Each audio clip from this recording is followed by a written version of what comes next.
quelque chose que nous n'arrivons pas à comprendre par rapport au système religieux. En fait, parfois, nous avons des attitudes, des comportements qui sont indirectement liés à notre caractère. D'accord? Parfois, on se comporte parce qu'on a grandi dans un milieu. Et donc, forcément, le milieu a un impact dans notre vie. Généralement, nous sommes souvent impactés par l'environnement, par le milieu dans lequel nous avons grandi. Donc, il y a des comportements que nous avons, n'est-ce pas, en tant que chrétiens, et qui sont des comportements qui sont nés à partir des choses que nous avons reçues. Vous suivez? Il y a des comportements que nous avons qui naissent à partir de ce que nous avons reçu. La Bible dit que, n'est-ce pas, l'homme ne donne que ce qu'il a reçu. Si tu n'as pas reçu l'amour, il te serait difficile de donner de l'amour. En tout cas, amen. Mais si vous avez reçu l'amour, vous allez donner cet amour-là. Vous comprenez? Est-ce que ça va? Oui, ça va. Si vous avez reçu l'amour, vous allez donner. Vous savez, parfois, on peut l'amour avec l'amour du Père, l'amour de Dieu, peut être biaisé à cause du modèle que nous avons en tant que Père dans la chair. Imaginez que vous avez un Père, genre, un exemple, alcoolique, qui vous a, au lieu de vous éduquer, il vous a maltraité. Il n'a pas été présent dans votre vie. Il n'a pas joué son rôle de Père dans votre vie. Et heureusement, votre maman a peut-être compensé cela. Mais la maman ne peut pas complètement compenser, ne peut pas équilibrer les choses. Parce qu'elle n'est pas le Père, justement. Mais quand vous allez grandir et rencontrer Dieu, en fait, vous aurez une mauvaise compréhension de la paternité de Dieu vis-à-vis à votre égard. Parce que vous n'avez pas eu dans votre passé un bon modèle. Donc quand on va vous parler de Dieu en tant que Père, tout ce que vous allez voir, ben, c'est ce Père qui n'a jamais été présent. C'est ce Père qui ne vous a pas accompagné. C'est ce Père qui, voyez-vous, vous n'allez pas avoir un bon modèle de votre Dieu en tant que Père. Et donc, heureusement, Dieu est grand et il corrige les choses.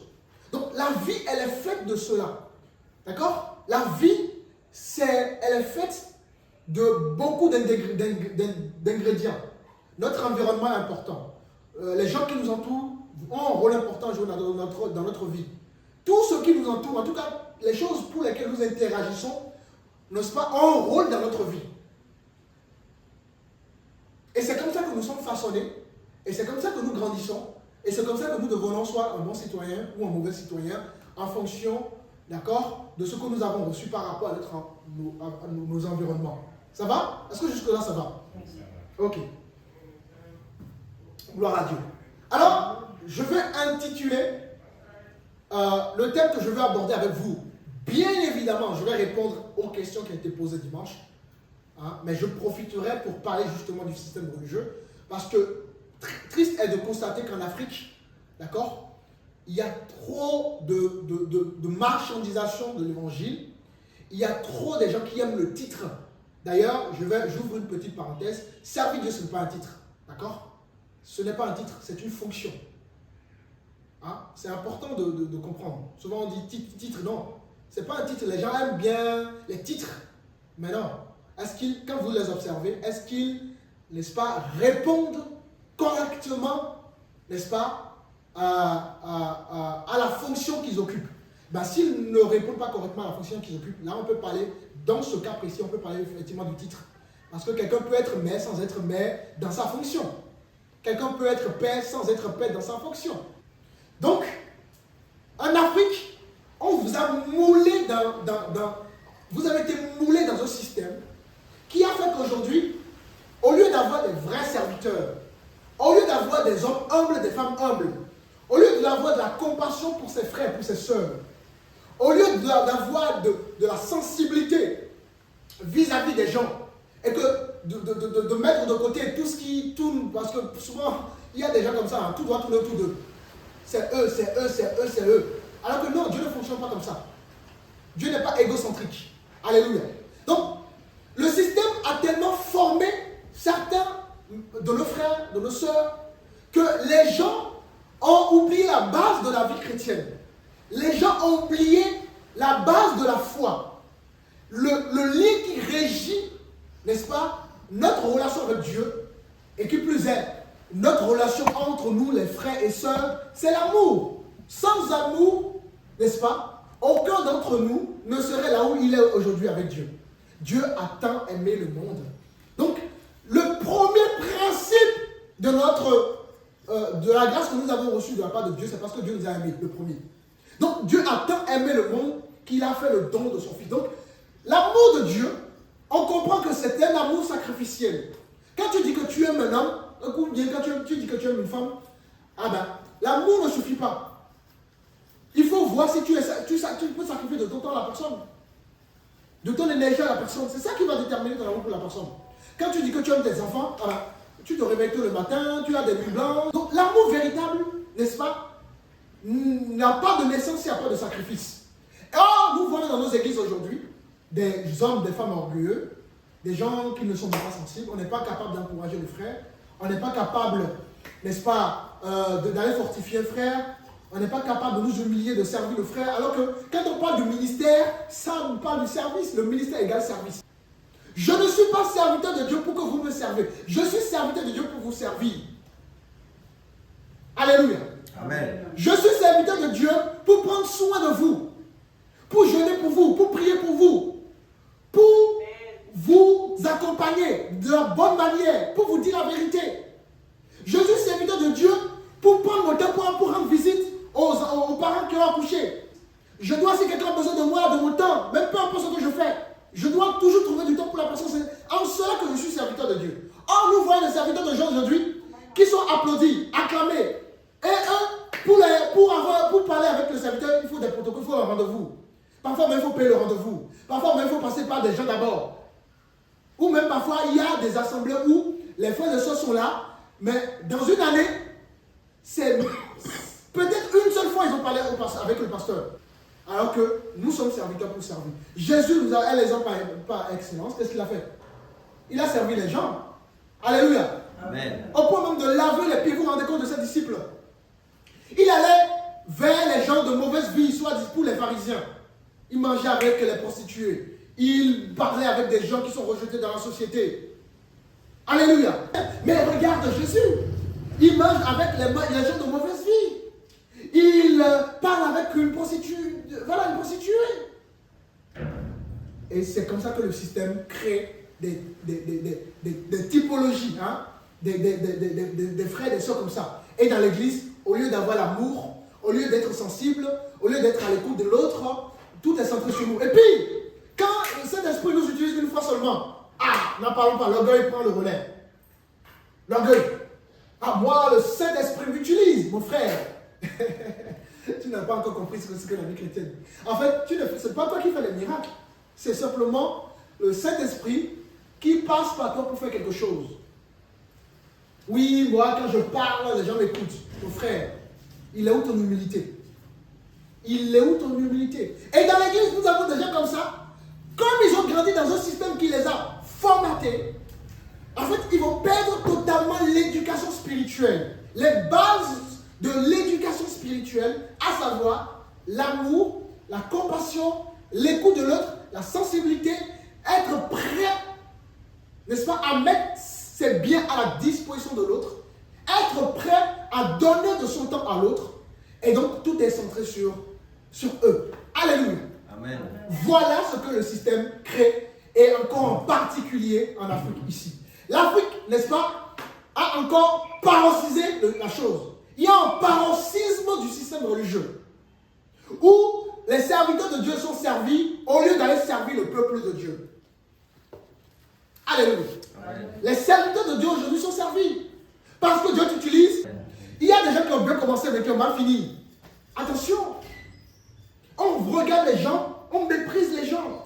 Peut-être même si le frère ne sait pas bien parler français, tu n'as pas le droit de le mépriser parce que le frère a quelque chose que tu n'as pas. La soeur a quelque chose que tu n'as pas. Alléluia. Même si la soeur bégaye, tu ne dois pas mépriser cette soeur. Elle a quelque chose que tu n'as pas. Dieu a créé un monde de complémentarité. Voilà pourquoi tout se complète. La mer a son espace et a ses limites. La terre a son espace et a ses limites. Le soleil est limité. La lune, tout est limité, mais tout sont complémentaires pour former un monde. Et même chose dans le couple. l'homme et la femme se complètent. Aucun homme ne peut dire que je n'ai pas besoin d'une femme. Tout homme a besoin d'une femme. La femme a besoin de l'homme. Donc, tous les deux se complètent. Dieu a tout créé pour que l'homme ne détient pas tout. Parce que si un homme détient tout, vous imaginez, qu'est-ce que la Bible déclare dans Genèse chapitre 2? Il n'est pas bon que quoi? L'homme soit seul. Ce n'est pas simplement dans le cadre du mariage. Un homme ne peut pas être seul. Un homme ne peut pas être seul, mes chers amis. Et donc, dans l'église, nous sommes tous complémentaires. Dans l'église, nous sommes tous, n'est-ce pas, des pierres. Et chaque pierre a sa place, a son don, a sa valeur. Et quand on rajoute toutes les pierres ensemble, ça forme, n'est-ce pas, une unité. Alléluia. Amen.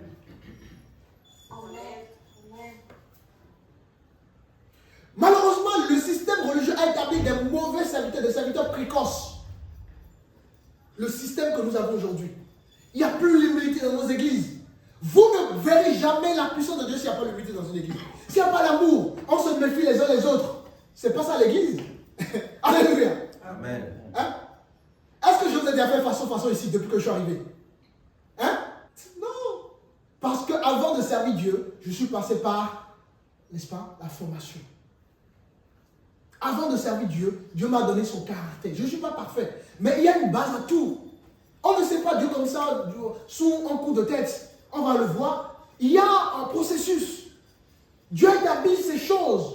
Mais malheureusement, le système religieux, n'est-ce pas, est venu apporter sa propre doctrine et a rendu des hommes, des serviteurs précoces, des gens qui, tout bout de champ, parce qu'on a détecté un don dans la vie d'un frère, d'une soeur, prophète, pasteur, ceci.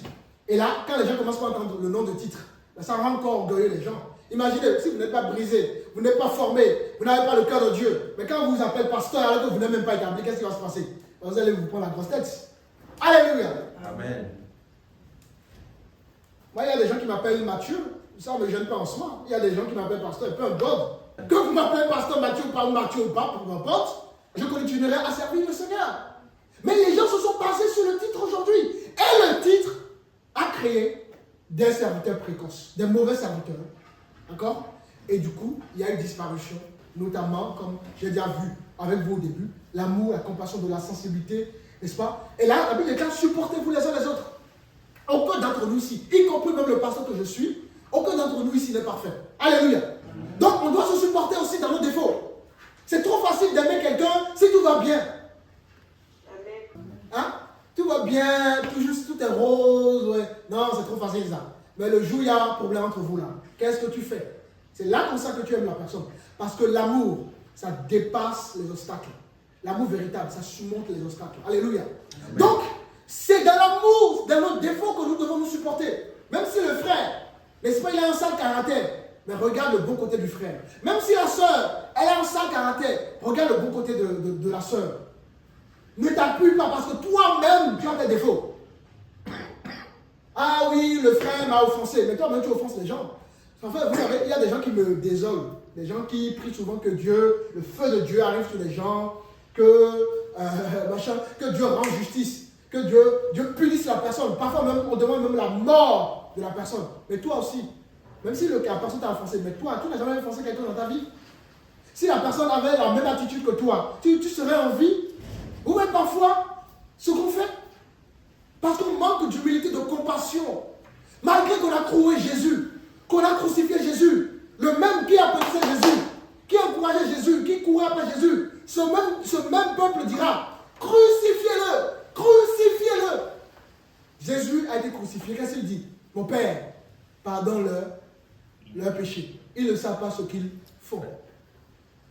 Alléluia. C'est dans cette dimension que le Seigneur veut nous amener. La maturité, la capacité de pardonner facilement, de surpasser nos différences. C'est dans la différence qu'il y a l'unité. Nous avons Dieu de différence. C'est trop facile qu'on ait même la même façon de parler. C'est trop facile ça. Mais justement, Dieu est plus grand dans notre différence. S'il vous plaît, pasteur. Oui. Une question. Oui. En train de prier, on ne peut pas dire quelque chose de mauvais sur quelqu'un. Il ne faut pas prier pour dire que bon, celui-là qui me fait du mal, que Dieu le punisse. Le punisse Ok. ou bien, c'est-à-dire, bon, il fasse quelque chose qui est grave, quoi. Qui est grave, ok. Voilà. Allons-y dans Matthieu. Nous sommes dans Matthieu. Le Seigneur va nous faire du bien ce soir. Ceux qui ont raté l'émission de ce soir, j'espère qu'on va pouvoir mettre ça en ligne pour qu'ils suivent ça. À la grande Seigneur. Amen, amen. On va directement dans verset 43. 43. Ok. Vous avez appris qu'il a été dit, tu aimeras ton prochain et tu haïras ton ennemi. Ok, donc Jésus l'a dit, vous avez appris que c'est les gens qui vous aiment qu'il faut aimer. Mais les gens qui ne vous aiment pas, il ne faut pas les aimer. Et qu'est-ce qu'il dit par la suite? Verset 44. Mais moi, je vous dis, aimez vos ennemis. Alléluia, on s'arrête d'abord là. Aimez qui? Vos ennemis. Vos ennemis. Alléluia. Aimez vos ennemis. Mon frère, il faut avoir une certaine relation avec le Seigneur, n'est-ce pas, pour mettre en pratique cet commandement. Voilà ce que Dieu attend de nous. Et vous voyez, le Saint-Esprit a tellement un grand travail à faire dans notre vie. Et nous, on reste dans la futilité. Nous, on reste dans l'orgueil parce que le Seigneur fait quelque chose au travers de toi. Mon frère, ma soeur, vous devez comprendre ce qu'est l'Église. L'Église, c'est vrai, comme je vous disais au début, hein, d'accord, beaucoup se comportent, ont des comportements contraires à la foi chrétienne aujourd'hui à cause justement de l'enseignement qu'ils ont reçu, le milieu dans lequel ils ont grandi. Et la Bible dit, mais moi, je vous dis, aimez vos ennemis. Ton frère t'a dit, mais j'ai pas aimé ce que tu as fait, toi tu t'es fâché pour ça, pour une petite chose comme ça. Alors, quelqu'un qui va vouloir ta mort, à quel moment tu vas pouvoir aimer ce dernier? Quelqu'un qui va te vilipender, à quel moment tu vas aimer la personne? Mais nous, parfois, on reste sur les petites choses. Est-ce que vous comprenez? On va rester sur les petites choses. Ah, le frère ne m'a pas donné le micro. Mon frère, il n'a pas donné le micro, c'est pas grave, la prochaine fois. Tu passes tout ça. Ah, c'est moi qui devais chanter. Il est venu, il a arraché le micro. Mais c'est pas grave. Alléluia. Amen. Amen. Donc, la Bible nous appelle à aimer nos ennemis et bénissez ceux qui vous maudissent. Même les gens qui vous maudissent, Dieu vous demande de les bénir. C'est pas parce qu'eux vous maudissent qu'il faut médire en retour. Mais qu'est-ce que nous avons les chrétiens? Les chrétiens qui maudissent aussi en retour. Il y a les pasteurs qui maudissent. Oui, même quand je dis chrétien, c'est tout mélangé, pasteur, fidèle, tout ce que vous voulez. Nous sommes tous chrétiens, même moi je suis chrétien.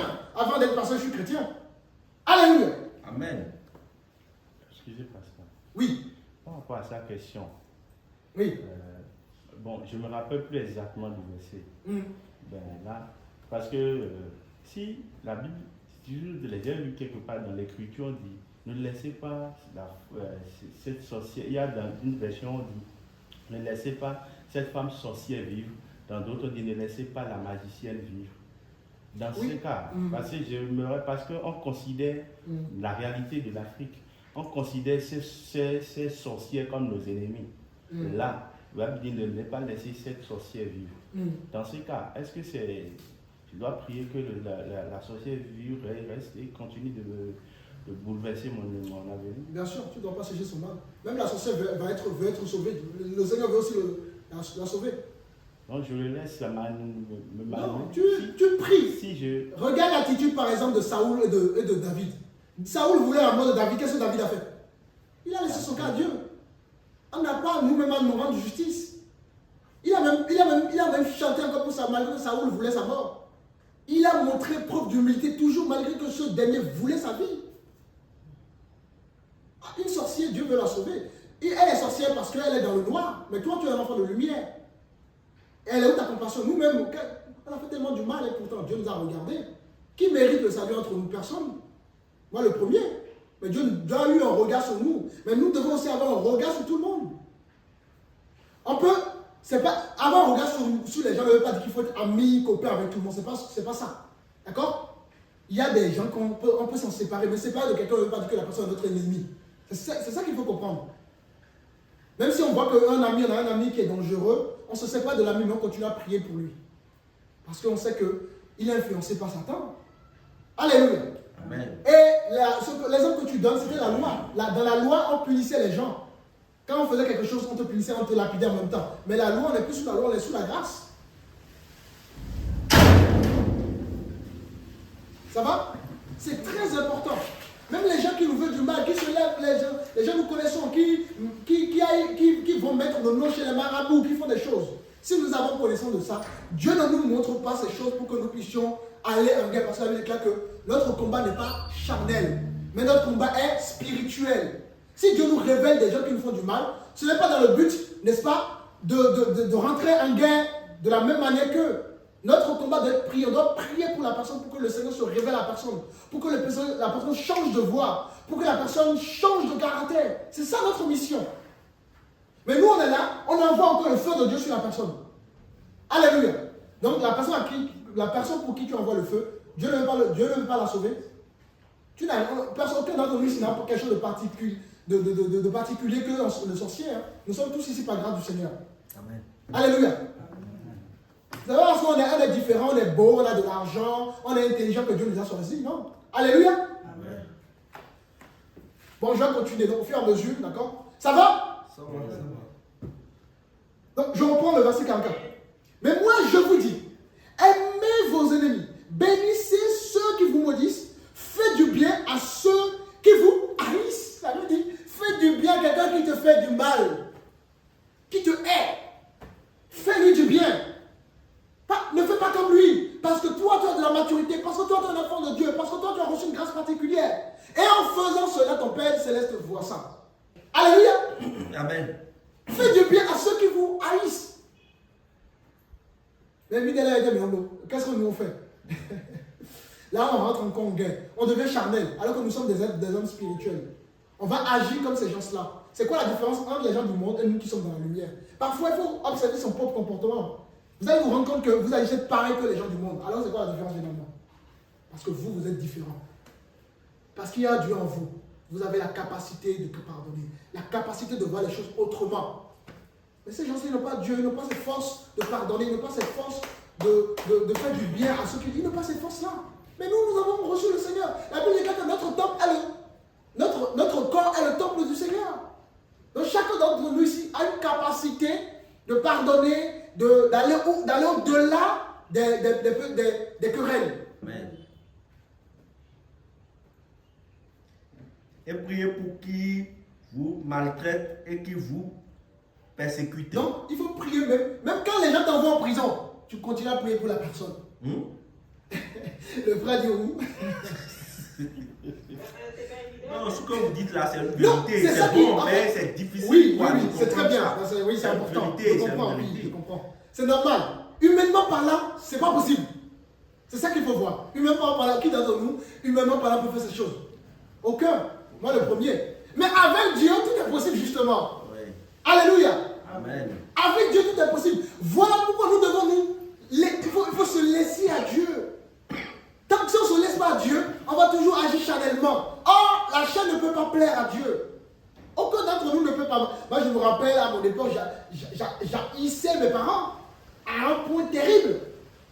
Mais aujourd'hui, par la grâce du Seigneur, je suis dans une autre relation avec mes parents. Pourquoi? Parce que Dieu m'a justement restauré. Et m'a donné cette capacité, d'accord, de pardonner.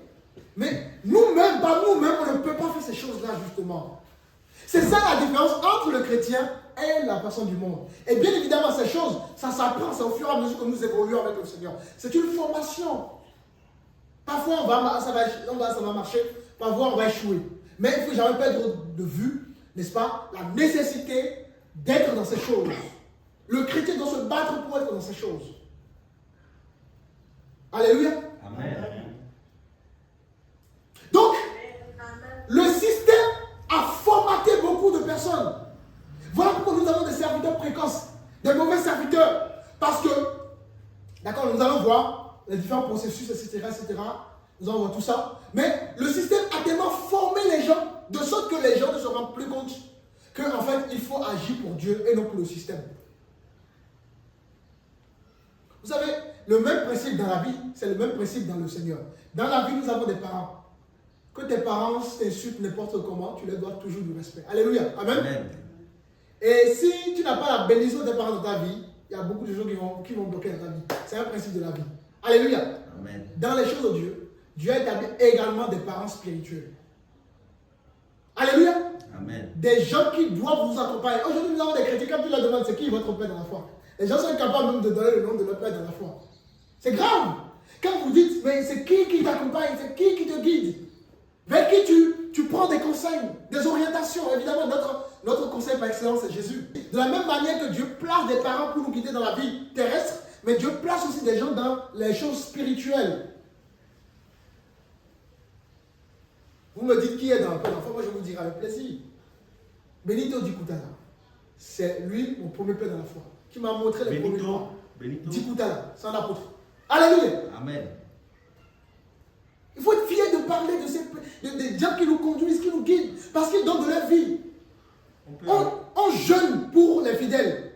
On jeûne, on donne de notre temps, de nos énergies, on le fait avec plaisir. Mais c'est un prix derrière, c'est un sacrifice derrière. J'aurais pu être en train de célébrer la fête quelque part, mais je suis quand même là.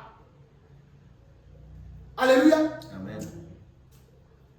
Maintenant, on va faire la différence entre le respect, d'accord, et le respect abusé. Le système prône le respect abusé. Et malheureusement, quand on grandit dans un système, on vous utilise comme des serpillères. Et on fait taire vos grâces. Alors, comme je vous disais, le système religieux, quand on va le comprendre à la lumière de la parole, vous allez voir, ça forme des serviteurs précoces. Des gens qu'on appelle des prophètes alors qu'ils ne sont pas établis. On appelle quelqu'un prophète lorsqu'il est établi. On appelle quelqu'un pasteur lorsqu'il est établi. Dès lors que la personne n'est pas établie, d'accord, on n'a pas appelé ce dernier par, n'est-ce pas, par justement la fonction que Dieu lui a, l'appel que Dieu lui a, la fonction que Dieu lui a donnée. Alléluia. Amen. C'est très important. Nous sommes dans Jérémie.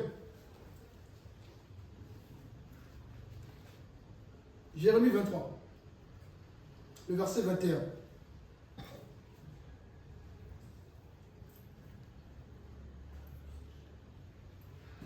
Celui qui trouve.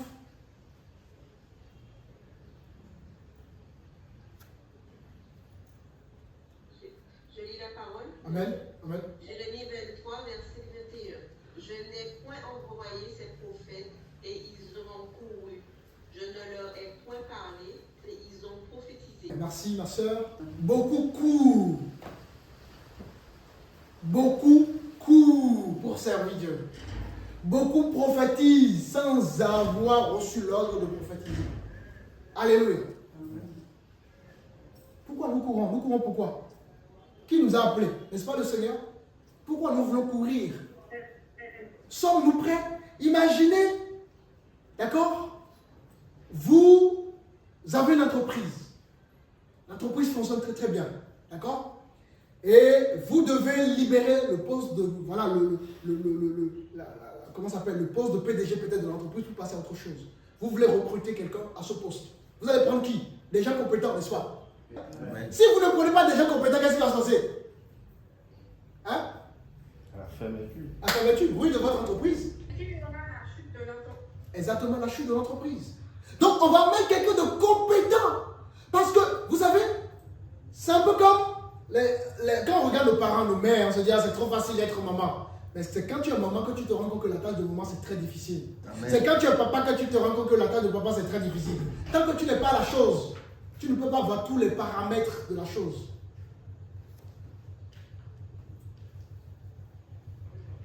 On a vu des chanteurs, des rappeurs ici, qui n'ont jamais appris à gérer l'argent.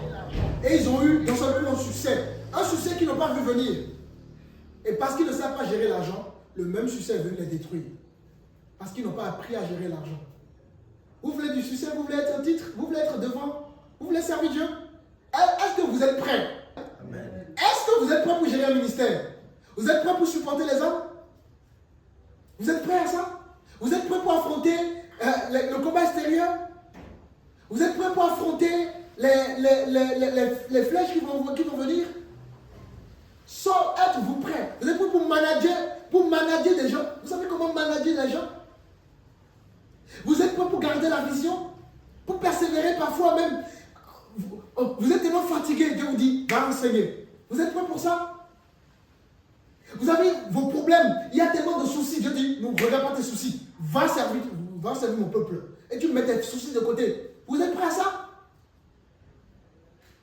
Servir Dieu, vous savez tous les paramètres qu'il y a dedans.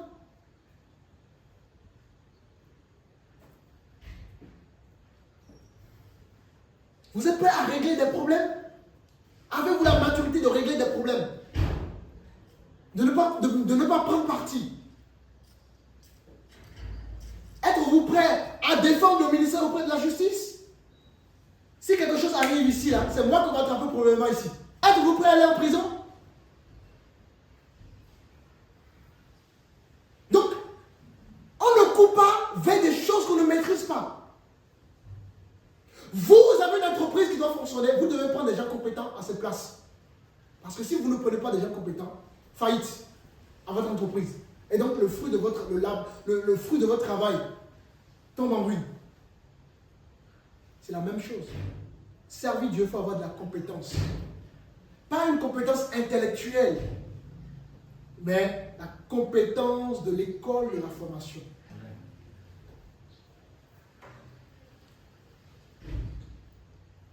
Si je vous dis mon parcours jusqu'à aujourd'hui, personne d'entre vous ne le croirait pas. Moi, j'ai commencé l'église en balayant, j'étais fidèle. En balayant la salle, en rangeant les chaises. Et je prenais soin de cette responsabilité. Nous, aujourd'hui, on confie à quelqu'un, viens ranger les chaises, on trouve que c'est petit boulot. Ah, moi, je ne peux pas faire ça. Mon frère, si tu ne peux pas faire ça, tu ne peux jamais servir Dieu. Ça, c'est d'abord, si tu ne peux pas faire ça, tu ne peux pas être un serviteur de Dieu. Ça peut bien commencer, mais c'est une question d'année. Hein? Alléluia. L'épreuve du temps, c'est le temps qui juge que notre efficacité. Combien ont bien commencé ont échoué aujourd'hui?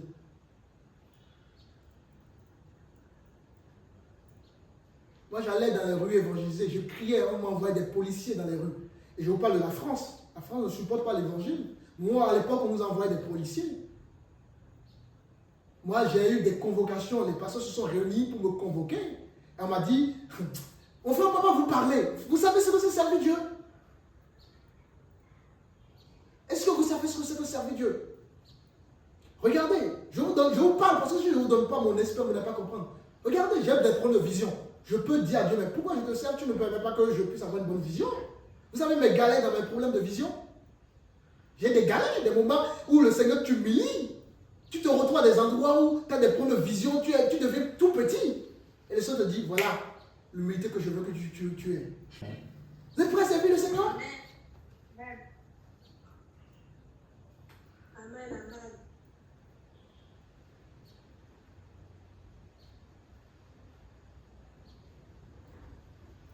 Servir le Seigneur, il y a des paramètres. Alors, Jérémie nous dit dans le verset 23, je n'ai point envoyé ces prophètes. Et ils ont couru. Combien courent après l'appel? À quoi ça sert d'aller gagner le monde si vous-même vous n'êtes pas sauvé? Si votre famille n'est pas sauvée, si vos enfants ne sont pas sauvés, si vos maris ne sont pas sauvés, si vos épouses ne sont pas sauvés, à quoi ça sert?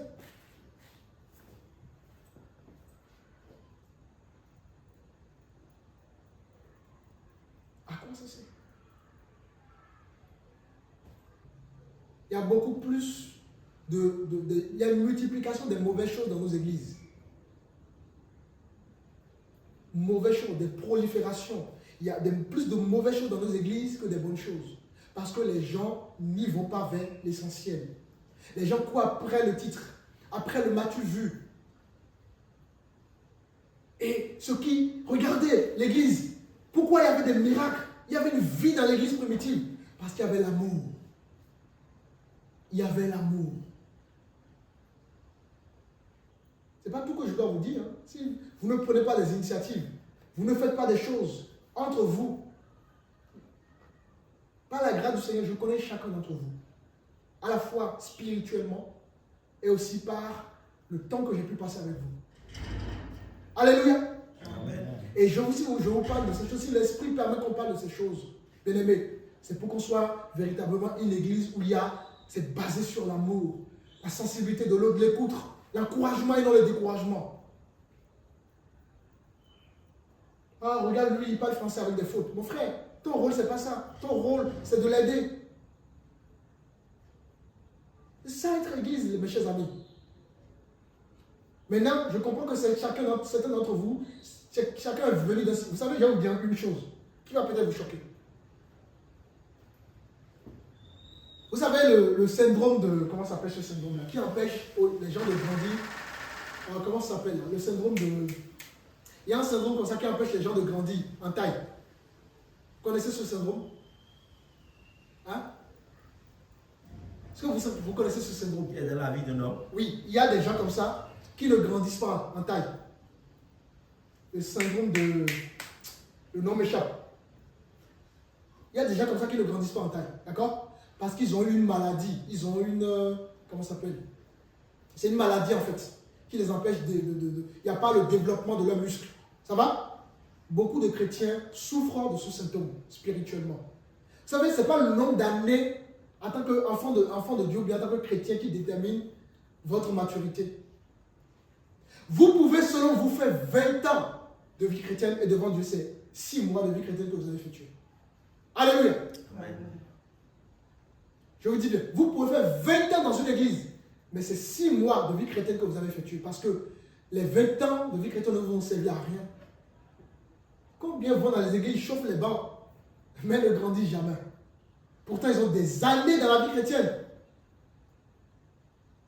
Ce n'est pas le nombre d'années qui compte. Ce qui compte, c'est comment tu as grandi, comment tu as évolué. C'est ça qui compte. Est-ce que tu as grandi en taille? Et là, dans le cadre de la spiritualité, est-ce que tu as grandi spirituellement? Ou, malgré tes 20 ans de vie chrétienne, tu as toujours du mal à pardonner? Malgré tes 20 ans de vie chrétienne, n'est-ce pas? Tu as du mal à encourager un frère ou une soeur. Malgré tes 20 ans de vie chrétienne, tu as du mal à servir tes frères. Mais tu veux être servi. Malgré tes 20 ans de vie chrétienne, es-tu capable de mettre tes biens à disposition des autres? Malgré tes 20 ans de vie chrétienne, es-tu capable, n'est-ce pas, de ne pas prendre parti? Malgré tes 20 ans de vie chrétienne, es-tu capable d'aimer un frère qui t'a critiqué, une soeur qui t'a critiqué? Alléluia. Amen. C'est ça la vie chrétienne.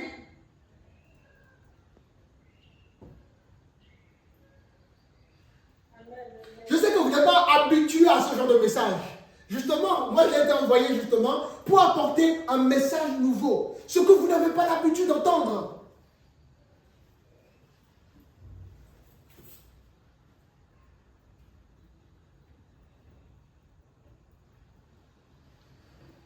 La souffrance que je porte pour l'œuvre du Seigneur, c'est énorme. Et quand vous allez savoir, lorsqu'un serviteur dit de ce nom, voit un frère qui ne évolue pas, une soeur qui ne évolue pas, c'est une souffrance pour ce dernier. Surtout encore quand on prêche un message et que les gens vont encore faire le contraire de ce qu'ils ont reçu. Il y a des gens ici qui disaient: ah pasteur, mais comment vous arrivez à expliquer cela? Ah mais c'est incroyable.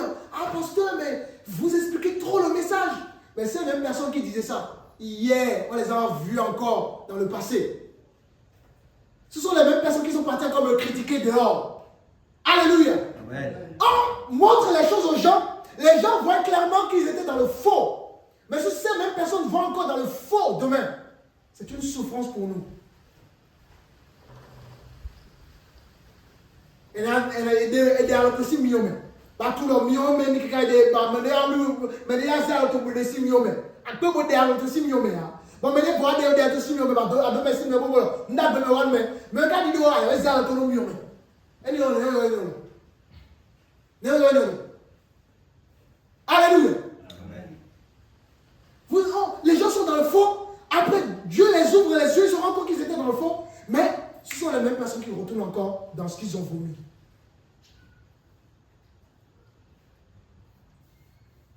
Maintenant, mon message est là. Le message est impressionnant. Chacun, maintenant, mon message est là. Maintenant, où est ton bras? Par la grâce du Seigneur. Et je crois, je bénis le Seigneur, il y a des ministères aussi, vraiment, qui font un énorme travail. Je pense notamment au ministère de mon père, enfin, j'ai beaucoup de pères dans la foi d'ailleurs, mais je parle souvent de mon premier père dans la foi parce que c'est lui la base, d'accord? Voilà, il y a des ministères qui font le travail, c'est pas facile. Il y a des ministères qui galèrent, c'est pas évident. Et ceux qui font n'importe quoi sont encouragés, on leur donne beaucoup de choses. Et on se dit, mais on est dans quel monde?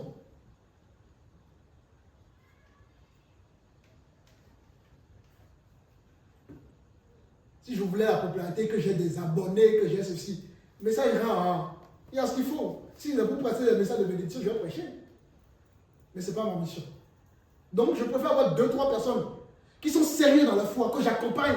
Je suis fier d'eux. Que 1000 personnes, et aucun de ces 1000 n'est-ce pas de suivre le Seigneur. Non, ce que je fais, c'est du temps perdu. Je gâche mon temps pour rien. Je gaspille mon temps, mon énergie, tout pour rien. Voilà pourquoi quand moi je vois des frères et sœurs qui aiment le Seigneur, vous ne pouvez pas savoir la motivation qu'ils me donnent. Ils ne sont pas parfaits, elles ne sont pas parfaites, mais elles sont sincères dans leur démarche. Et c'est ce que Dieu veut pour tout le monde. La sincérité dans notre démarche. Aucun d'entre nous n'est parfait, mais Dieu veut la sincérité. C'est la sincérité qui va toujours nous pousser à encourager les gens. Alléluia.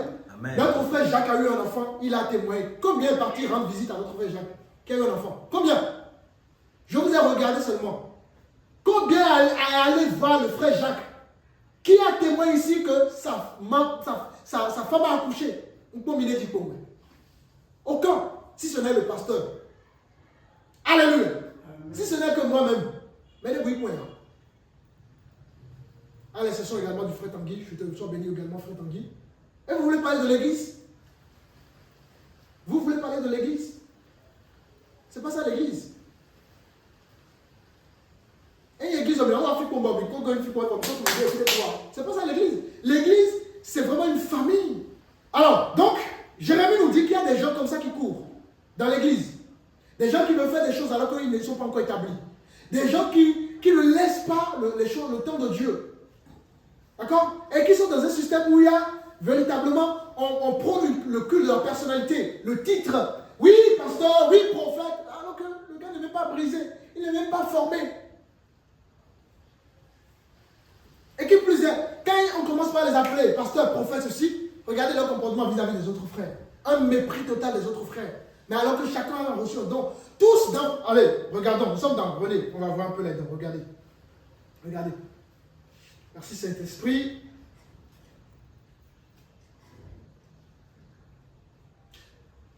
Je vais vous donner un témoignage aujourd'hui. J'ai un témoin, le frère Tanguy. Je suis parti au tribunal aujourd'hui.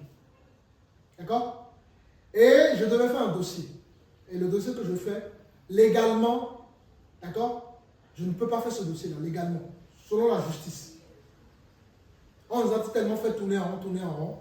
Et finalement, j'ai fini par rencontrer la chef... Oui, greffier, pardon, excuse-moi. Merci. Donc, je la rencontre. Elle m'explique, non, c'est pas possible. Vous ne pouvez pas faire ce que vous voulez faire là. Malheureusement, vous ne pouvez pas le faire. Alors, en parlant, je lui dis, je suis pasteur. Et quand je lui dis, je suis pasteur, le langage, ça change. On était rentré dans une atmosphère où ils étaient un peu durs, un peu sarrés. Ils montraient que voilà, c'était des autorités.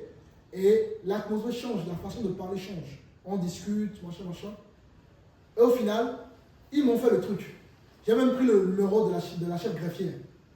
Et quand on veut nous remettre un document, la dame dit à un frère, que je peux taire le nom, que votre Dieu est vivant.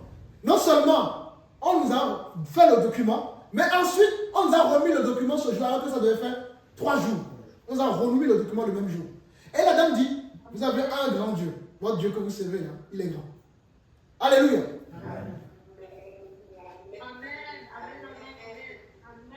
Bien-aimés, si vous faites vraiment les choses selon Dieu, vous aurez toujours la gloire de Dieu avec vous. Ne vous précipitez pour rien. Ne soyez pressés pour rien. Il n'y a rien qui prête dans la vie. Votre chose est déjà établie par Dieu. Et quand chaque temps arrive, Dieu vous positionne. Ne courez. La vie, c'est chacun. Voilà. Même quand vous voyez votre frère en train de vivre une belle vie, ne soyez pas jaloux. Votre temps va arriver. Alléluia. C'est ça la vie. Parfois on se stresse pour rien. Alors, nous sommes dans 1 Corinthiens chapitre 12. On va lire le verset 4 Rapidement, à partir du verset 4.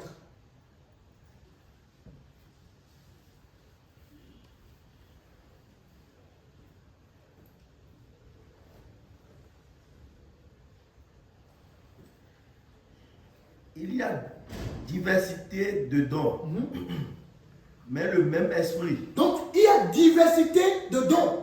Aucun d'entre vous ici n'est sans un don. Alléluia. Amen. Tous ceux qui viennent au Seigneur, le Seigneur leur révèle le don spirituel qu'ils ont reçu, mais dont ils n'ont pas la connaissance quand ils étaient dans le monde. Donc, chacun d'entre nous ici a un don de la part de Dieu. Je n'ai pas à mépriser mon frère et ma soeur à côté, parce qu'il a reçu aussi un don. Un don qui a pour but aussi de m'édifier, dont j'ai besoin pour être équilibré dans ma foi. Ensuite, continue. Diversité de ministères. Donc, diversité de ministères. Dieu est un Dieu de diversité. Dieu ne donne pas tout à un seul homme. Continue. Mais le même Seigneur. Diversité d'opérations, mais le même Dieu qui opère tout en tout. Donc, tout ce que nous faisons, il y a un seul Dieu qui le fait. Dieu l'a fait exprès. Parce que Dieu aime la notion de la complémentarité. Ce que nous oublions souvent, ce que les églises oublient souvent, ce que nos frères et sœurs oublient souvent. Le monde est fait de complémentarité. J'ai besoin de ma soeur Laetitia. J'ai besoin de mon frère Tanguy. J'ai besoin de mon frère Angelo. J'ai besoin de ma soeur Ennis. On a besoin des uns des autres. C'est ça l'église. Nul n'est supérieur à quelqu'un. Voilà. Parce que je sers le Seigneur. Non. Continue mon frère la lecture. Or, à chacun, la manifestation de l'esprit est donnée pour l'unité commune. Donc à chacun, la manifestation de l'esprit. Et ça a pour but que nous puissions être un tous ensemble.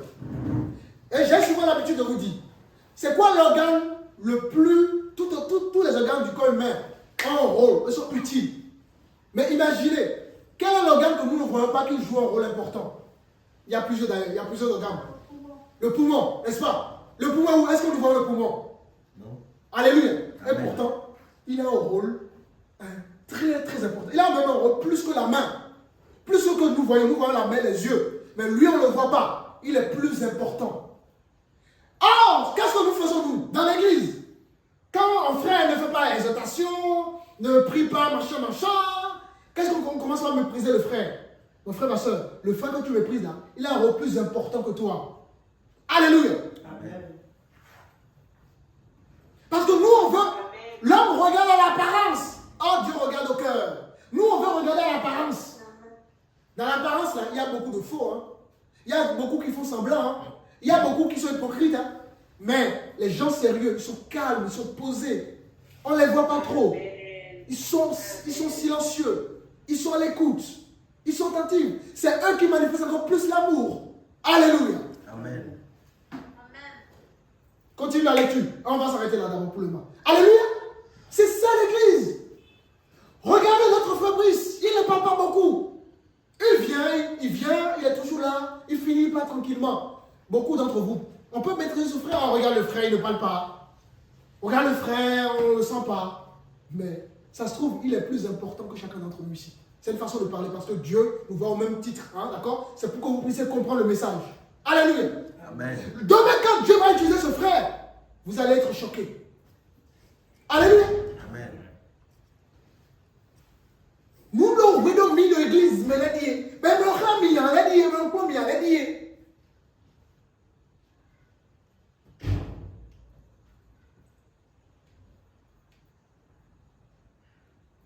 On va prendre à partir du verset 8.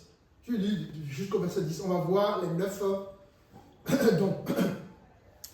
En effet, à l'un est donné par l'esprit une parole de sagesse, à un autre une parole de connaissance, selon le même esprit, à un autre la foi, par le même esprit, à un autre le don des guérisons, par le même esprit, À un autre, le don d'opérer des miracles.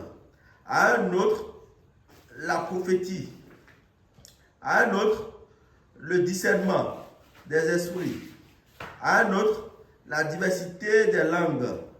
À un autre, l'interprétation des langues. Alléluia. Voilà les 9 principaux dons.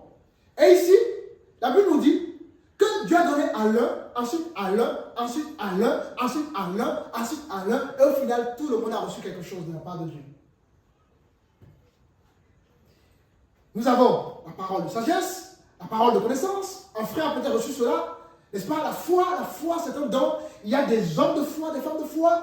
Ensuite, il y a la guérison, il y a les miracles, il y a la prophétie, il y a le discernement des esprits, il y a l'interprétation des langues, il y a l'interprétation des langues, il y a le parler en langue. Et chacun, Dieu a dispatché les choses comme ça. Pour que justement, en tant qu'Église, on forme une unité et une complémentarité. Alors, mon frère qui est à côté, même s'il ne parle pas beaucoup, ma soeur qui est timide à côté, elle est utile comme moi, il est utile. Alors je me dois de le respecter, de la respecter. Je me dois d'être attentionné vis-à-vis de ce dernier ou de cette dernière. Je me dois d'aller à la rencontre de la personne. Je me dois d'être sensible à la personne et vice-versa. En retour, la personne, n'est-ce pas, me doit aussi de me respecter, etc. Et là, on va former, n'est-ce pas, quelque chose d'harmonieuse, de joyeuse, de jolie. Il y aura tellement une paix, une joie, un amour. Vraiment, ça va être incroyable. Et c'est ce qui manque à l'église aujourd'hui. Ou parfois on fait du favoritisme. On prend l'autre. Ah, lui, c'est mon interprète, favori. Et en disant ça, tu diminues les autres interprètes. C'est mon interprète favori. Ah oui, lui là, il est spécial pour moi. En disant ça, tu es en train de diminuer les autres. Voilà le système religieux. Lui, elle est ma chantre préférée, ma chantre, sa voix quand elle résonne, au camp de nos sœurs, à son titre. Il ne faut pas dire des choses comme ça, c'est blessant. C'est frustrant, ça blesse les gens. On blesse les gens, on frustre le cœur des gens. Dieu veut nous restaurer nos cœurs, et nous, on est là encore à frustrer les gens. Nous, on est là encore à dégrader le cœur des gens. On fait du favoritisme comme ça. Oui, on peut avoir des gens que nous aimons plus, il n'y a pas de problème. Mais il ne faut pas avoir des langages comme ça. En plein devant tout le monde, tu dis des propos qui diminuent les autres. Un serviteur de Dieu, un système religieux, tu diminues les autres. Non, mon frère, ma soeur, on ne fait pas ça pour le Seigneur. Alléluia. Amen. Alors, lis-moi le verset 11, toujours de 1 Corinthiens 12. Un seul et même esprit opère toutes ces choses, les distribuant à chacun en particulier comme il veut. Donc, aucun d'entre nous n'a dit, Seigneur, donne-moi le don d'un miracle. Seigneur, donne-moi le don de la foi. Seigneur, donne-moi le don de la prophétie. Aucun d'entre nous n'a demandé cela. Il a plu à Dieu de dire, frère Tanguy, voici le don que je te donne. Frère Iga, voici le don que je te donne. Frère Brice, voici le don que je te donne. Sœur Raissa, voici le don. C'est Dieu qui l'a décidé ainsi. Et quand on comprend ça, on se fait petit. Alléluia. Amen. On se fait tout petit. Dieu n'a pas fait les choses parce que tu parles bien, parce que tu es beau, parce que tu as l'argent, parce que tu as trop étudié, parce que je ne sais pas quoi. Alléluia. Amen.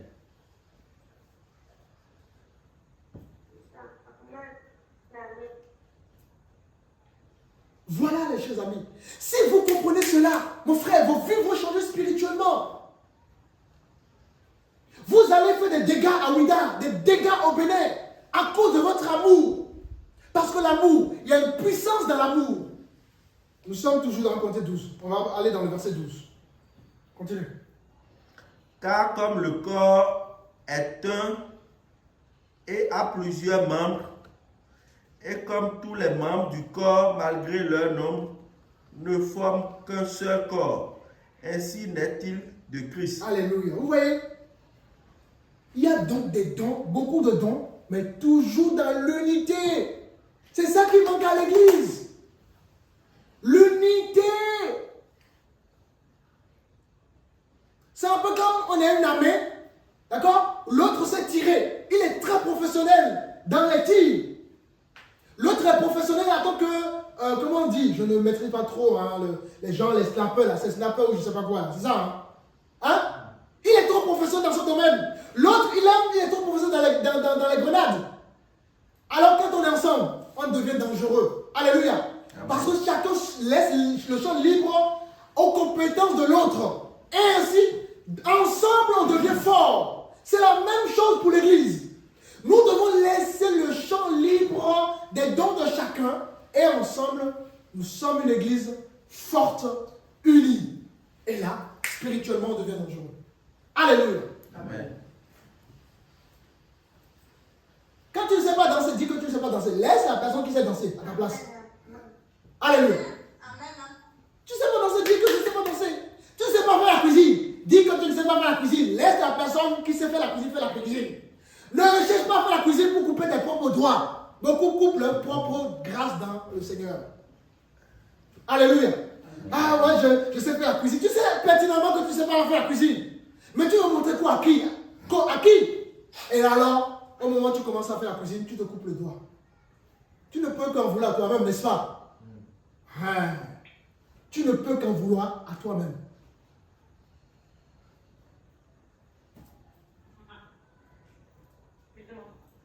Alléluia. Amen. Alors voilà un peu comment le système fonctionne. Alors je vais vous donner quelques définitions.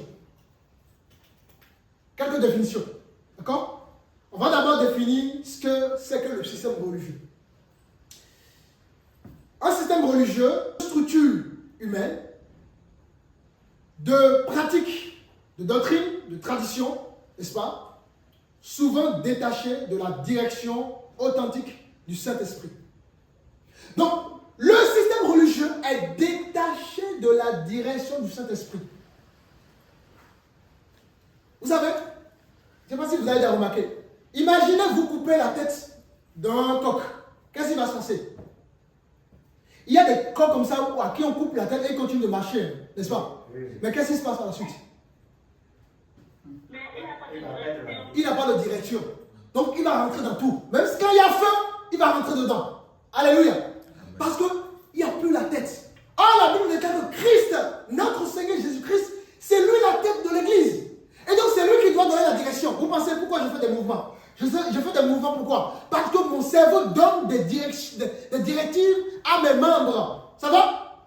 Si mon pied va là-bas, c'est parce que le cerveau lui a dit. Si mon pied recule, c'est parce que le cerveau lui a dit.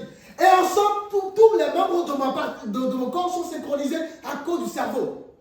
Alléluia. Amen. Et les yeux sont là pour voir, pour diriger. C'est la même chose avec l'Église. Christ est la tête, donc le cerveau du corps. Nous sommes le corps du Seigneur. Et si Christ ne donne pas la direction, on va faire des bêtises.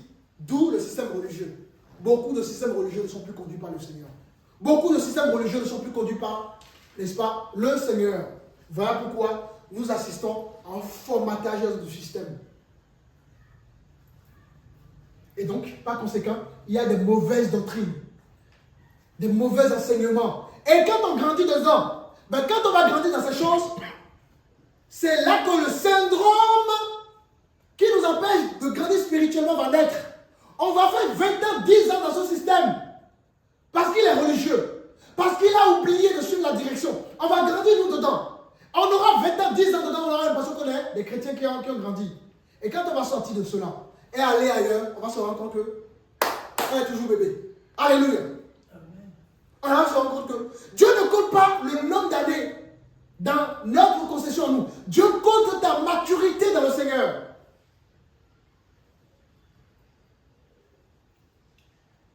Parce que tu peux faire 10 ans sans savoir même ce que c'est que la foi.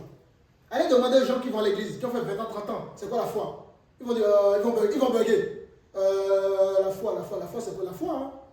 Alléluia. Et pourtant, ils ont fait 20 ans, 30 ans dans l'église. Mandidois. Oui. Nous sommes dans Marc chapitre 7.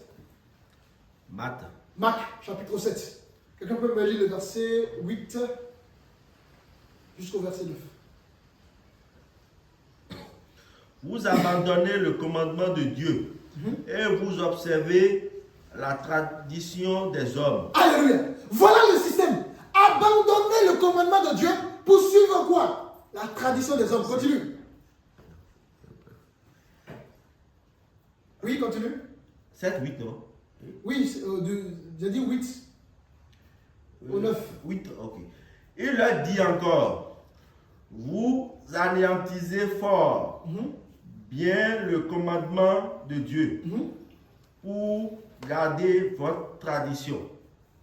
Voilà, beaucoup de nos églises, à 99% de nos églises à Ouida, au Bénin, partout en Afrique, là. Voilà ce dans quoi ils sont. Voilà pourquoi nous trouvons des serviteurs orgueilleux. Ils ont abandonné la tête, critiqué la tête. Parce que quand Christ est là, l'humilité règne toujours, l'amour règne toujours, la patience règne toujours. Mais la femme, à quoi ça sert d'aller gagner le monde, de montrer qu'on est pasteur, qu'on est ceci? On venait sur mon en fait. À quoi ça sert? Moi, je préfère, n'est-ce pas, ne pas être connu des hommes et aller auprès de Dieu. Je fais ce choix-là. Et j'aimerais que vous puissiez faire aussi ce choix-là. Alléluia. Amen.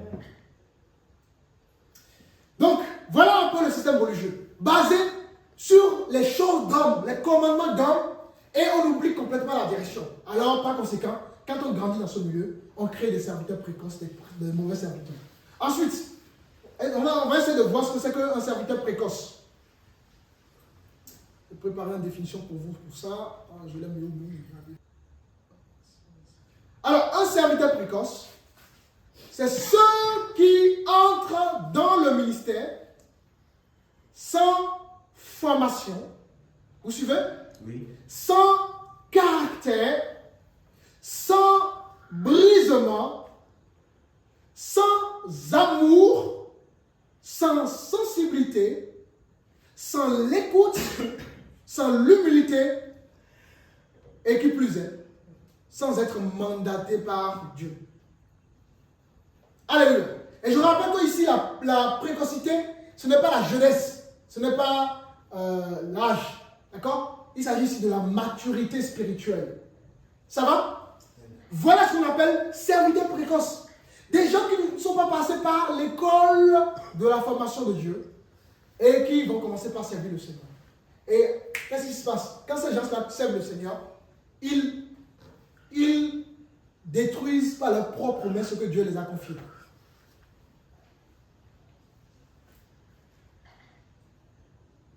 Parce que, comme l'exemple que je vous ai donné, quelqu'un qui ne sait pas gérer l'argent et qui du jour au lendemain a eu du succès, s'il ne sait pas gérer l'argent, il va se tuer lui-même. Voilà les conséquences de beaucoup de serviteurs précoces. Parce que quand il se rend compte qu'il rentre dans la chose, c'est une autre réalité. Alléluia. Amen. C'est une autre réalité. Ah oui. La Bible dit, ne te moque pas de celui qui est allé à la guerre. Pourquoi il ne faut pas se moquer? Parce que ce que lui, il a vu là-bas, toi, tu ne connais pas. Donc avant de te moquer de lui, toi, va à la guerre d'abord. Alléluia. C'est un peu comme des gens qui ne sont jamais mariés, qui donnent des conseils au couple. Tu t'es jamais marié, qui donne des conseils au couple. Hein? C'est le mot à l'envers. Tu n'es jamais marié, tu donnes des conseils. Tu n'es jamais rentré en couple. Tu n'as jamais eu une relation amoureuse avec quelqu'un. Mais c'est toi qui donnes des conseils au couple. Hein? Il a lu ça. Et c'est vrai. Entre lui et la réalité, c'est deux choses différentes. Tu n'as jamais été marié. Tu n'as jamais eu un enfant. Bon, écoutez, attention, hein, on fait la part des choses. Il y a des femmes qui aimeraient avoir des enfants qui n'ont pas. D'accord, ce n'est pas de leur faute. Attention, on connaissait des équilibres. Mais, pour toi, tu n'as jamais eu un enfant. Tu as la possibilité d'avoir un enfant. Tu n'as jamais eu un enfant, tu veux donner des conseils à la maman qui a eu des enfants. Hein? Essaie d'avoir ton enfant, on verra si tu auras le même discours. Alléluia. Amen. Bien-aimé, je vais vous donner un secret. Et c'est sur ça que je m'assois tout le temps. Je m'assois sur que j'ai vu les fruits de ce secret. Je vais vous donner un secret aujourd'hui. Ne jugez jamais les gens. Pourquoi? Demandez-moi pourquoi. Pourquoi? Parce qu'un jour. Pourquoi, pasteur? Voilà. Pourquoi? Parce qu'un jour, vous risquez de passer par là, mais plus pire que la personne, vous allez vous rendre compte. C'est comme ça. Il y a des gens qui ont jugé les divorcés. Ah ouais. Et ils ont divorcé. Ils se sont remariés. Encore divorcés. Remariés. Divorcés. Remariés. Divorcés. Parce que ce qui va se passer demain, est-ce que tu connais? Alléluia. Il y a des couples qui se sont séparés de 2 ans de relation. Les gens disent, oh, ils ont fait que 2 ans de relation. Ah, elles sont rentrées en relation, ils n'ont fait que 6 mois. Alléluia. Qui connaît son futur? Voilà pourquoi la Bible déclare, n'est-ce pas? Prenne garde de tomber, toi qui es debout. Prenne garde de tomber. On aime trop les jugements. Au lieu d'aider les gens, d'être là à l'écoute des gens, d'accompagner les gens. Nous sommes là que jugement. Et l'église, on veut des hommes TTS. Vous savez ce que j'appelle TTS? Des hommes spirituels plus. On veut des femmes spirituelles. Toujours col bien fermé. Toute la peau doit être couverte. Mais ces gens-là qui vous condamnent là, ils sont plus pires dans leur vie de secret que vous. Alléluia. Amen. La vie chrétienne, c'est une vie de simplicité. Il faut être humble et simple. Attention toujours avec ses principes et ses valeurs. Alléluia.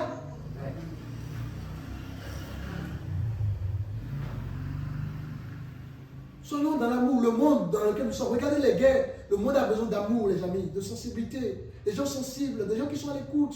Le monde n'a pas besoin des hommes et des femmes qui enflamment encore la toile. Et nous avons reçu ce mandat d'être des ambassadeurs. La Bible déclare que nous sommes des ambassadeurs. Nous sommes la lumière du monde. Nous sommes le sel. Oh, le sel, le rôle du sel, c'est quoi? Ça donne du goût, n'est-ce pas? Oui. Mais mon frère, ma soeur, Dieu veut que tu donnes du goût à ton voisin, à ta famille, à tes enfants, à ton épouse, à ton mari, à l'église. Donne du goût autour de toi, mon frère, ma soeur. Alléluia.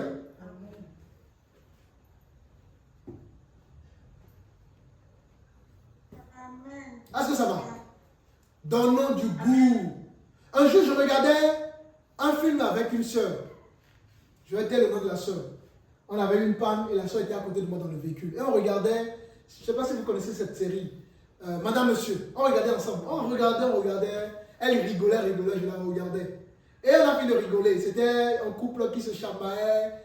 Le couple, les gens manipulaient la femme, l'homme. Et finalement, ils se sont séparés à cause des manipulations années. Et je lui ai demandé, quand tu vois le comportement de l'homme ou de la femme, tu peux juger facilement. Tu dis, mais pourquoi lui il a eu ce comportement? Pourquoi elle a ce comportement? Et comme nous on a regardé le film, on a vu ce qui s'est passé dans le secret. On a vu les gens qui ont voulu manipuler ce couple. Et les gens qui ont fait que ce couple s'est divisé. Je leur ai dit, tu vois, souvent, nous jugeons les gens, que nous ne voyons pas apparence. On juge les gens, mais on ne connaît pas les paramètres. Les gens se sont séparés. Vous savez pourquoi ils se sont séparés?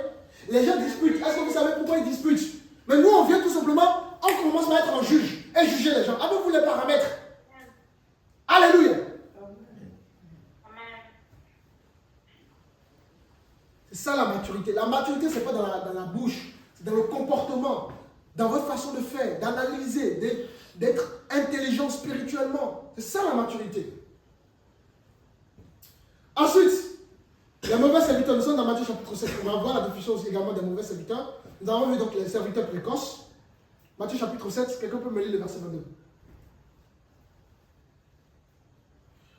Est-ce que j'ai donné la définition pour les serviteurs précoces? C'est bon? J'avais donné la définition? Ok. Les mauvais serviteurs. Plusieurs me diront en ce jour-là, Seigneur, Seigneur, n'avons-nous pas prophétisé par ton nom? N'avons-nous pas chassé des démons par ton nom?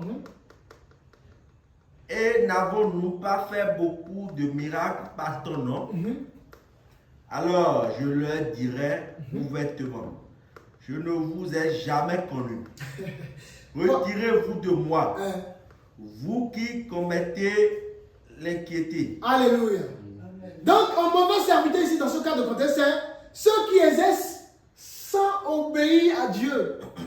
Beaucoup, c'est des gens qui servent Dieu sans obéir. Bon, nous, Dieu est le Bible, c'est ce qu'il veut qu'ils font. Sans obéissance. Dieu leur dit d'aller à gauche. Eux, ils préfèrent continuer tout droit. Aller à droite.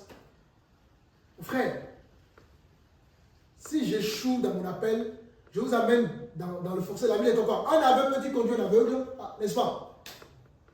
Si un aveugle prend la main dans l'autre aveugle, ils vont tomber où? Ils vont tomber dans le caniveau. Fausse. Hein? Ils vont tomber.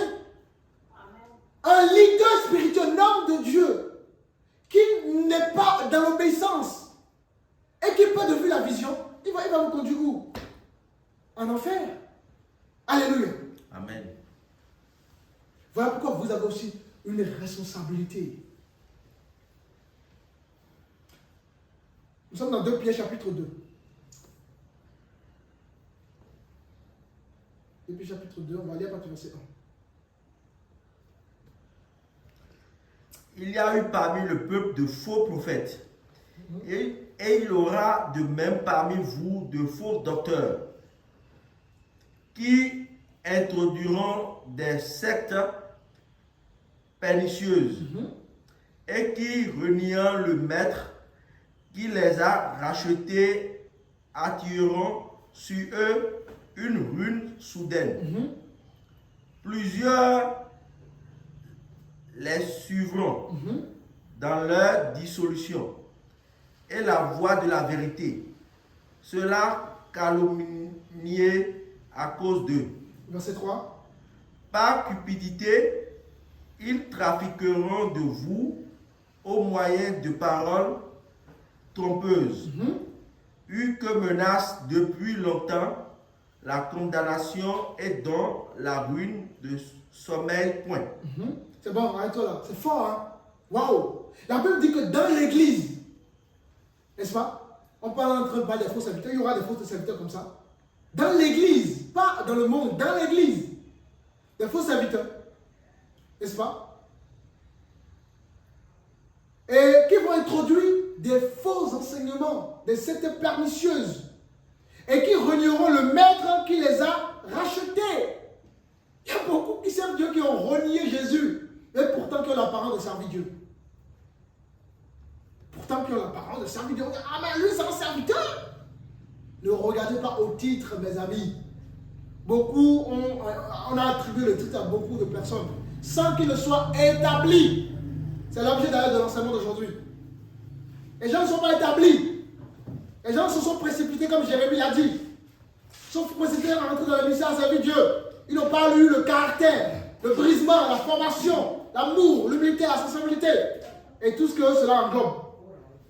La Bible dit, attireront sur eux une ruine soudaine. Mais qu'est-ce qui va se passer au verset 22? La Bible dit, plusieurs les suivront. Il y a toujours du monde qui suit ces gens-là, les amis. Ne regardez pas au monde, les amis. Ce n'est pas là où il y a la foule qui détermine qu'il y a Dieu. Amen. Plusieurs les suivront dans leur dissolution. Et la voix de la vérité sera calomniée à cause d'eux. Donc à cause de beaucoup de mauvais serviteurs, la voix, n'est-ce pas, de la vérité va être calomniée. On ne va plus reconnaître la vérité du vrai. On est mélangé. Et là où il y a le mélange, il y a la confusion. Voilà, arrêtez de notre époque. Et le verset 3 dit, pas cupidité, donc à cause de l'argent. La cupidité, c'est l'argent. Pas cupidité. Ils trafiqueront de vous au moyen de paroles trompeuses. Et en blé, en zéro, en blémina. Voilà un autre, je ne sais pas comment quand lui fait, il prêche, il parle que des relations entre l'homme et la femme. Et il y a un micro, on s'y propose, on ne va pas au béné, on va au salaire. Et j'entends même les gens dire, ah, même pas au nez, on est. Mais qu'est-ce qui sauve? C'est le couple qui sauve? C'est Jésus qui sauve. C'est Jésus que nous devons prêcher.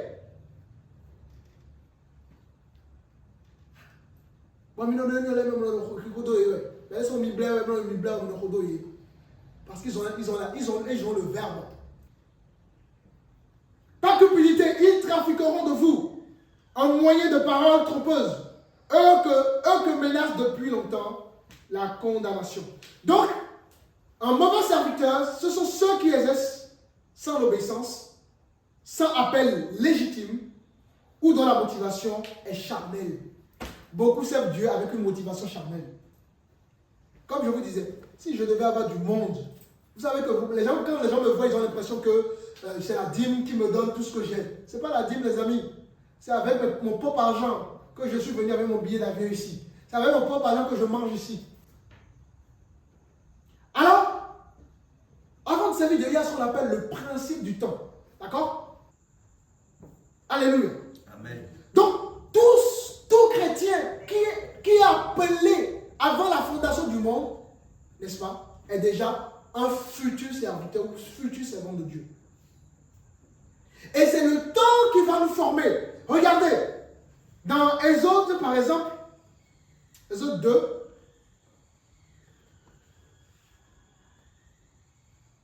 On va lire. Moïse avait quel âge quand le Seigneur l'a touché? Il avait 40 ans, n'est-ce pas? Mais Dieu l'a formé pendant 40 ans. Donc, il est rentré, il a été établi dans son ministère à l'âge de 80 ans. Exode chapitre 2. Il est rentré dans le ministère à l'âge de 80 ans. Lisez-moi le verset 11. Exode 2, le verset 11. En ce temps-là, Moïse, devenu grand, se rendit vers ses frères et fut témoin de leurs pénibles travaux. Il vit un Égyptien qui frappait un Hébreu d'entre ses frères. Il regarda de côté et d'autre, et voyant qu'il n'y avait personne, il tua l'Égyptien et le cacha dans le sable. Alléluia, on peut continuer plus tard. Donc ici, le zèle sans instruction a poussé Moïse à tuer un Égyptien. Combien sont zélés pour Dieu, mais n'ont pas d'instruction, n'ont pas de formation, n'ont pas de brisement, n'ont pas de caractère, n'ont pas de cœur, l'amour, la sensibilité, tout ce qu'on a vu aujourd'hui. Le zèle ne suffit pas, le don ne suffit pas. C'est pas parce que tu as un don, non. C'est pas parce que tu as le zèle, non. Il faut un certain nombre d'ingrédients pour faire la sauce. Il faut l'oignon, le piment, la tomate pour faire la sauce. Ainsi donc, pour servir Dieu, il faut réunir un certain nombre d'ingrédients. Alors, quand on a du zèle et il n'y a pas d'instruction, de formation, on va faire des dégâts. Voilà pourquoi nous avons des serviteurs qui font des dégâts. Vous quittez leur église, ils vous maudissent. Ils voient vos dons, mais ils vous utilisent. Et un jour, quand vous fautez, on commence par vous vilipender. Et tout ce que vous avez fait dans le passé, ça devient zéro. Non. Je dois travailler individuellement avec chacun d'entre vous. Je connais le don de chacun d'entre vous ici. Je dois vous accompagner vers votre don. Parfois, je vais vous donner des responsabilités par esprit. Parfois, je vais vous confier des choses pour voir comment vous allez le faire. Parfois, je vais discuter avec vous pour voir un peu comment vous conduisez. Vous allez rester dans l'observation. Le peuple va vous discerner. On va enseigner au peuple c'est quoi les ministères. Et au fur et à mesure que vous évoluez, l'Église va reconnaître vos fruits. Et un jour, quand le temps de Dieu viendra, on va vous établir. Donc, sans zèle sans instruction, ça ramène donc là où, voilà ce qu'on a vu. Nous sommes dans Actes chapitre 13. Le temps, c'est très important. Quelqu'un peut me lire le verset 2?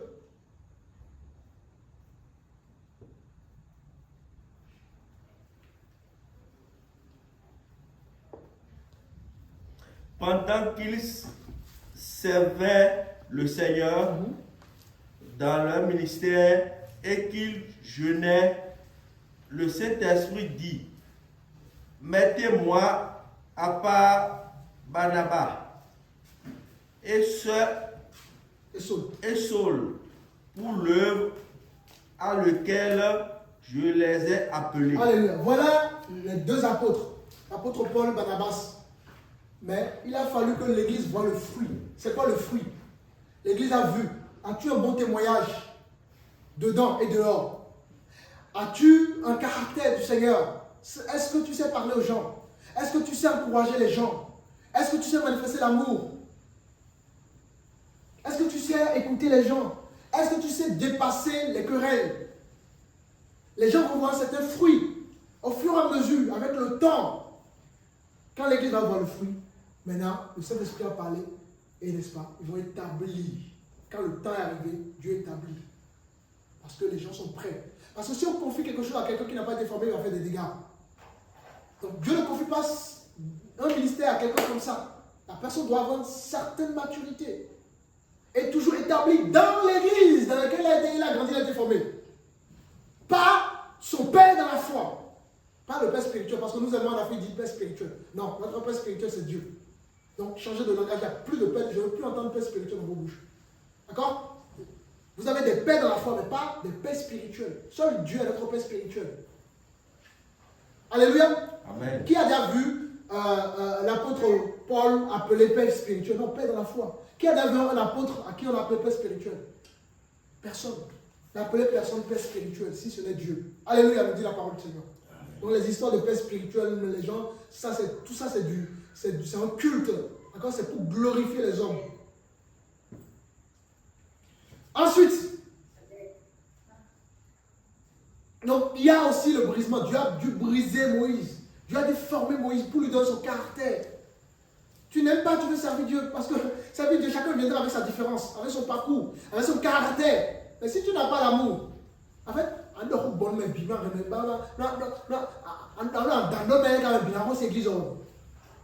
parce que tu n'as pas le caractère qu'il faut. Donc Dieu va faire un travail de tout ça. Et ça prend du temps. Alléluia. Amen. Nous sommes dans Galates chapitre 1. On va même laisser ça. On va continuer parce que j'ai plus beaucoup de temps.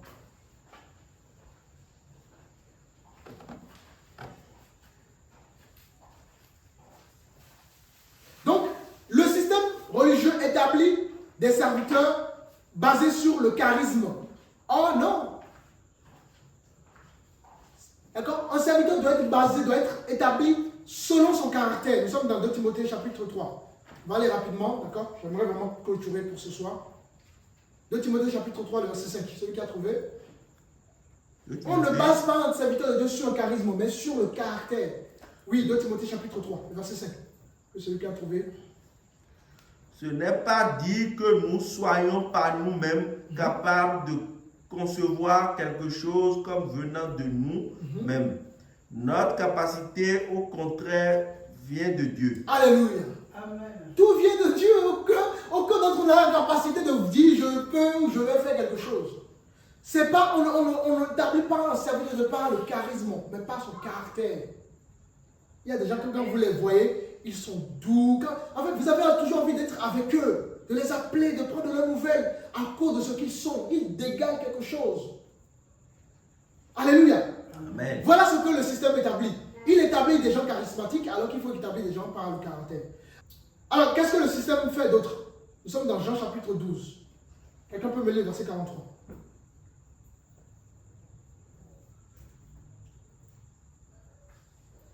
Car il aimait la gloire des hommes plus que la gloire de Dieu. Or, Jésus... C'est bon, on va s'arrêter là. Qui aimait la gloire des hommes plus que la gloire de Dieu? Les mauvais serviteurs, les pharisiens, les sadducéens. Alléluia. Amen. Donc, le système établit les titres. Le système aime la visibilité, les titres. Alléluia. Amen. Le positionnement. C'est ça le système. Oui, futur apôtre. Non, c'est ton frère pour le moment. Tant qu'il n'est pas établi, il n'y a pas ces titres. Parce que ça n'aide pas l'homme. Et on va le mieux au RSI. Et la personne va commencer par négliger le processus, justement, d'accord, de l'école de la formation. Oh, frère, ma soeur, même quand vous m'appelez frère, ma soeur, moi ça ne me gêne pas. Hein. Mais parce que pour garder le respect, vous devez de m'appeler pasteur pour respect. Maintenant, je ne suis pas contre que vous m'appeliez frère, il n'y a pas de problème, je n'ai pas de problème avec ça. Alléluia. Amen. Hein? Le système aime la gloire, la gloire. Ah, la personne qui a l'assemblée la plus jolie, ou l'assemblée qui est remplie, on aime ça. Hein? Oui, l'apôtre, je suis le bishop. Il y a tellement d'appellations aujourd'hui. Anti-bishop. Hein?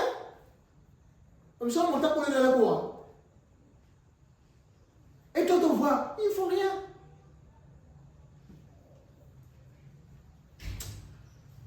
Donc, voilà encore comment la manière dans le système. Or, qu'est-ce qu'il faut? Il faut rechercher la sanctification. Un véritable, quelqu'un qui va être établi dans vivre dans la sanctification, dans la crainte du Seigneur, dans l'amour, dans tout ce qu'on a déjà vu. C'est ça qui détermine, qui va vous permettre à ce que l'Église et l'autorité de l'Église va vous établir. Au temps de Dieu. Ensuite, nous sommes dans 1 Samuel chapitre 8.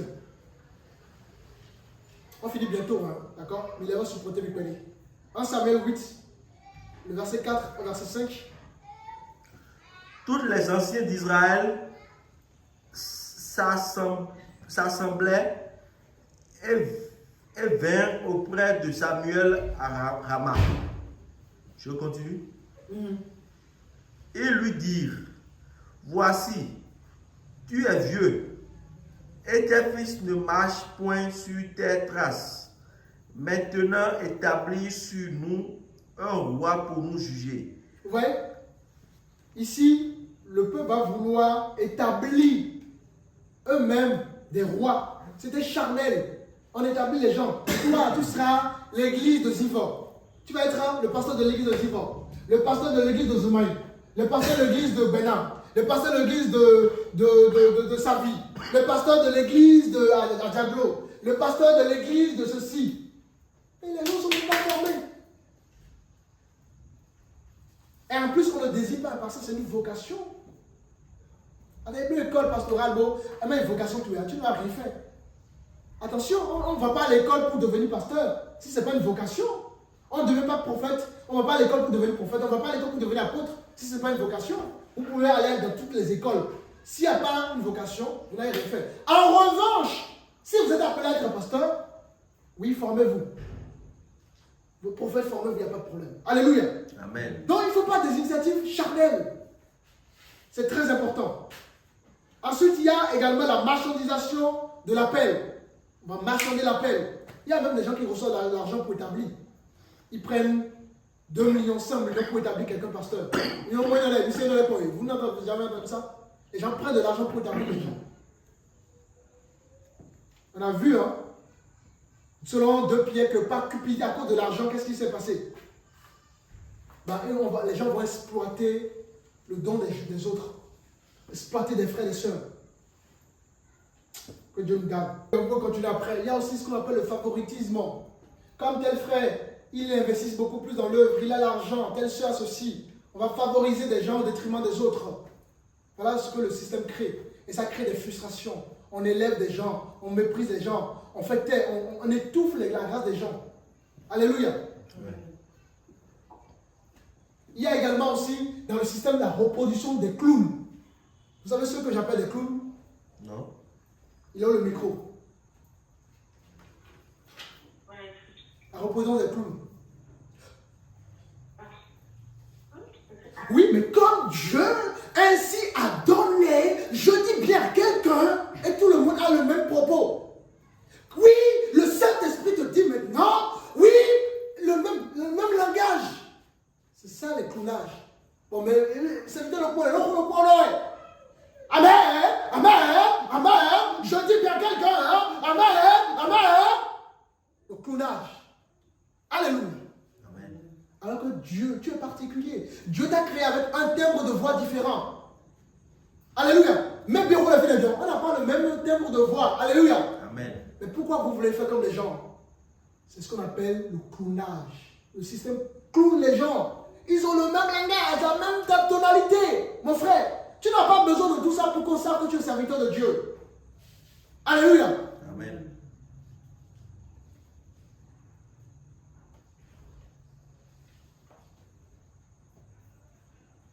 Qui a remarqué ça? Ici. Quelqu'un a remarqué ce que je viens d'expliquer là?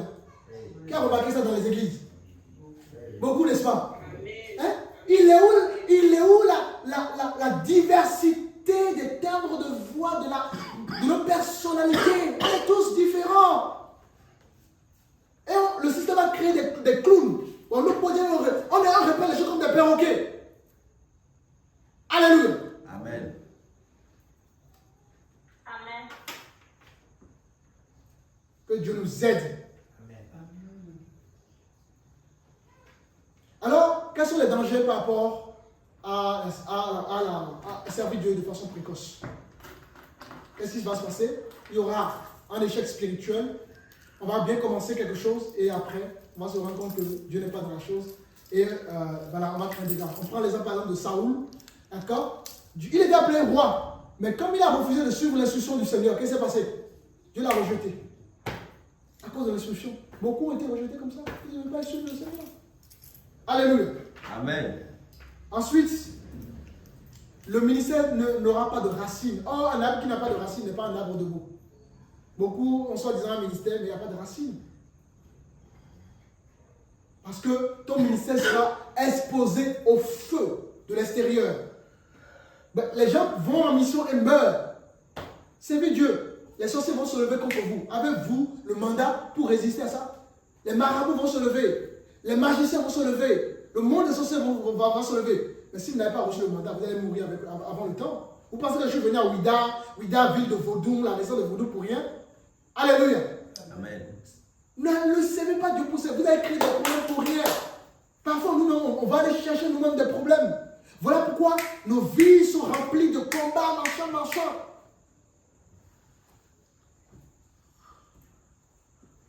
Donc, il n'y aura pas de racines.